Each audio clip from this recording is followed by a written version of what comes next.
কারাগারের অন্ধকার থেকে আর কখনো পৃথিবীর আলো বাতাস দেখবেন সে আশা ছেড়েই দিয়েছিলেন সিরিয়ার কুখ্যাত কারাগার সিদনেয়ারে ৮ বছর ধরে বন্দী থাকা মাহের।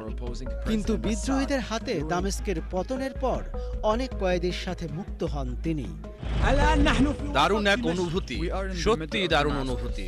আমি কখনো ভাবতেই পারিনি যে কখনো দিনের আলো দেখতে পাবো। বিশ্বাসই হচ্ছে না যে এটি সত্যি হয়েছে।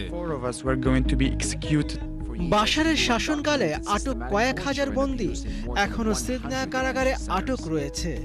এমন খবর পেয়েই মানুষজন ভিড় করতে শুরু করে ওই এলাকায়। অনেকের জন্য হারানো প্রিয়জনকে খুঁজে পাওয়ার শেষ স্থান ছিল এই সিদনেয়া কারাগার।